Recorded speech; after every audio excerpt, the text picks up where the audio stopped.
সবাইকে স্বাগত জানাচ্ছি আজকের পত্র-পত্রিকা বিশ্লেষণে। প্রথমেই দেখে নেব যুগান্তর। যুগান্তরের প্রধান শিরোনাম, সোয়া ১২ কোটি ভোটারের তথ্যভান্ডার নিয়ন্ত্রণ ঠিকাদারের হাতে। রিপোর্টটিতে বলা হয়েছে, বাংলাদেশের নাগরিকদের ছবিসহ ভোটার তালিকা তৈরির কাজ ২০০৭ সালে শুরু করে নির্বাচন কমিশন ইসি। বর্তমানে ভোটার তালিকায় নাম আছে সোয়া ১২ কোটি নাগরিকের। ভোটারদের ৪৬ ধরনের ব্যক্তিগত তথ্য নিয়ে তথ্য ভাণ্ডার। সেই তথ্য ভাণ্ডারটি কিন্তু সরকারের নিয়ন্ত্রণে নেই। এটি অন্য একটি কমিশনের হাতে, অন্য একটি প্রতিষ্ঠানের হাতে, প্রাইভেট প্রতিষ্ঠানের হাতে।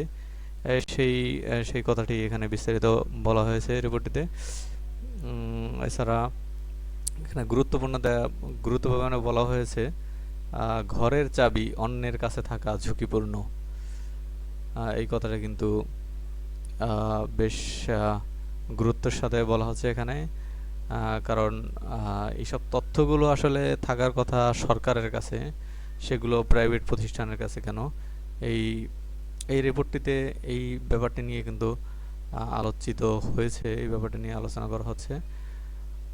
আর দ্বিতীয় খবর দেখা যাচ্ছে এখানে যুগান্তরের দ্বিতীয় খবর, চট্টগ্রামের রাউজান, ফজলে করিমের কথা ছাড়া নর্তনা গাছের পাতাও।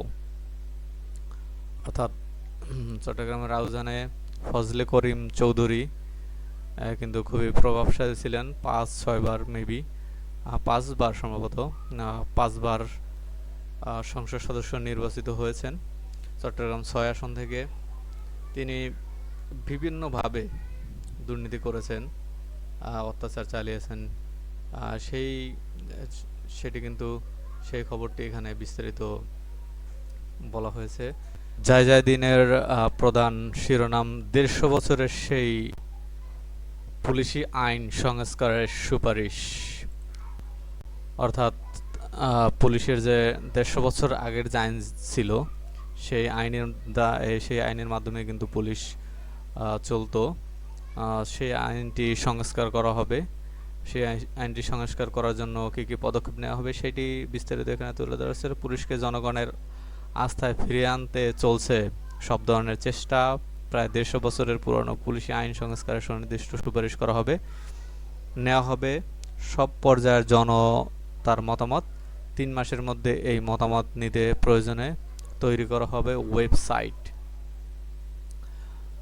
এখানে কিভাবে পুলিশ সংস্কার করা হবে, আইন কিভাবে সংস্কার করা হবে, পুলিশ কার অধীনে থাকবে, কিভাবে পুলিশদের বড় বড় কর্মকর্তাদের নিয়োগ দেওয়া হবে, বিস্তারিত এখানে তুলে ধরা হয়েছে। কিভাবে কাজ করবে, জনমত কিভাবে নেবে, সেটিও এখানে তুলে ধরা হয়েছে। দ্বিতীয় সংবাদ দেখা যাক।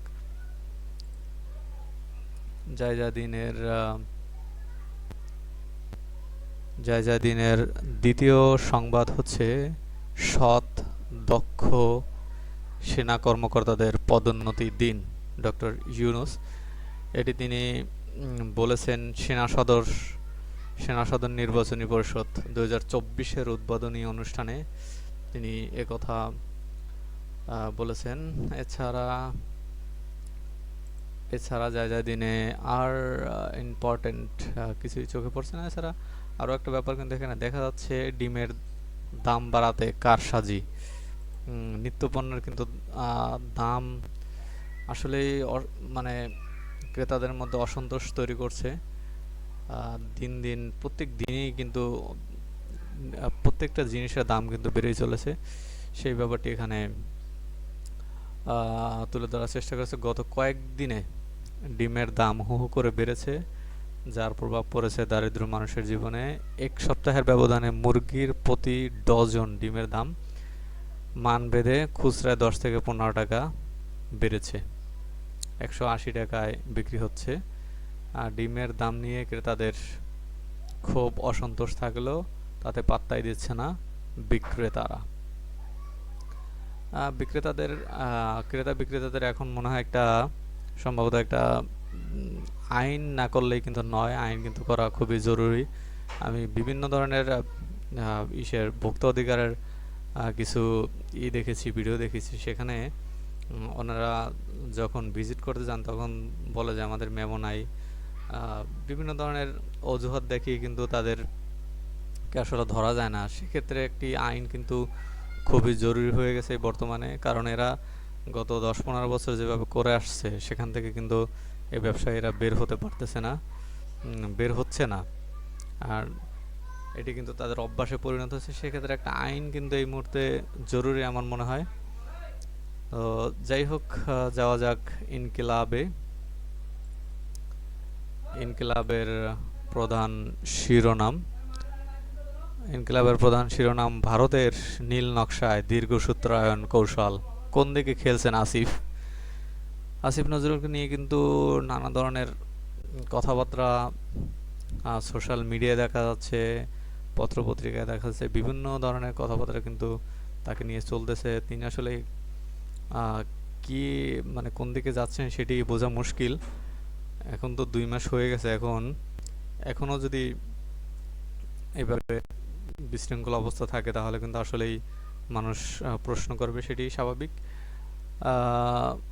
এই রিপোর্টেতে বলা হয়েছে যে আওয়ামী লীগ পূর্বের সরকারের আমলে যে আমলারা ছিল সেই আমলারাই কিন্তু এখনও বহাল আছে। কিছু কিছু কিছু জায়গায় তিনি সংস্কার 2-1টি জায়গায় করেছেন, অ্যাটর্নি জেনারেল নিয়োগ দিয়েছেন, বিচারপতি নিয়োগ দিয়েছেন, বিভিন্ন ধরনের। এইগুলো ছাড়া তিনি বড় ধরনের কিন্তু তেমন কিছুই করেননি। সেই ব্যাপারটি এখানে বিস্তারিত বিস্তারিত বলেছে এখানে। তো দ্বিতীয় সংবাদ এখানে দেখা যাচ্ছে, কৃতদাস আমলারা কি প্রশাসনের হাসিনার খুঁটি? এই প্রশ্নটি রেখে সংবাদটি করেছে ইনকিলাব। এখানে বলা হয়েছে কৃতদাসের হাসি, কথাশিল্পী শওকত ওসমানের লেখা একটি উপন্যাসের নাম।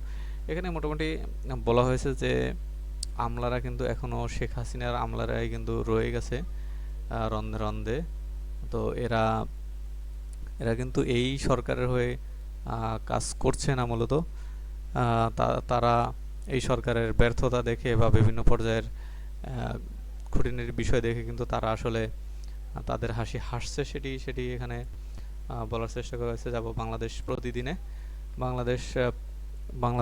প্রতিদিনের প্রধান শিরোনাম, লাল কালির শিরোনাম এটি, সংলাপে চাওয়া পাওয়া। অর্থাৎ যারা রাজনৈতিক দলগুলো আছে তাদের সংলাপে চাওয়া ছিল আর কি পেয়েছে সেটি সবারই কিন্তু চাওয়া দ্রুত নির্বাচনী রোডম্যাপ আর সংস্কার, সেটি কিন্তু সবারই চাওয়া। এছাড়া দেখা যাচ্ছে এখানে 15 বছরে টাকায় ধস, 67 টাকার ডলার ছাড়ালো 120 টাকায়। এটি কিন্তু মোটামুটি গুরুত্ব দিয়ে তারা ছাপিয়েছে বাংলাদেশ প্রতিদিন। এছাড়া এখানে এই পিকচারটি বা খবরটি কিন্তু প্রত্যেকটি পত্রিকাতেই রয়েছে, প্রথম পাতাতেই রয়েছে বিশেষ করে।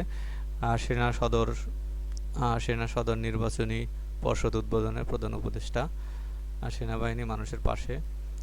অন্য একটি পত্রিকায় দেখেছিলাম সেনাবাহিনীর কারণে কিন্তু বিশৃঙ্খল এড়ানো গিয়েছে সেনাবাহিনীর ভূমিকায়, সেটিও কিন্তু বলেছেন প্রধান উপদেষ্টা। যাব দৈনিক ইত্তেফাকের প্রধান শিরোনাম, পূর্বাঞ্চলে বন্যায় ক্ষতি 14,421 কোটি টাকা। সিপিডি বন্যায় ক্ষয়ক্ষতির এখানে একটি হিসাব দেওয়ার চেষ্টা করা হয়েছে। এখানে অস্থিতিশীল পরিস্থিতিকে সেনাবাহিনী দেশকে রক্ষা করেছেন প্রধান। একটু আগে যেটা বলেছিলাম সেটি কিন্তু অস্থিতিশীল পরিস্থিতি থেকে সেনাবাহিনী দেশকে রক্ষা করেছেন প্রধান উপদেষ্টা। এছাড়া এখানে দেখা যাচ্ছে গণ অভ্যুত্থানে নিহত 737 জনের তালিকা প্রকাশ করেছে। এটি নিয়ে কিন্তু মানে কথা উঠতেছিল সমাজ থেকে, বিভিন্ন জায়গা থেকে। সেটি কিন্তু আস্তে আস্তে পরিষ্কার করা হচ্ছে। তো আজকে শেষ করব এখানেই। তো সকলে ভালো থাকবেন, সুস্থ থাকবেন এবং অবশ্যই পরামর্শ দিয়ে যাবেন এই অনুষ্ঠানটিকে আর একটু সুন্দর করার জন্য। সবাইকে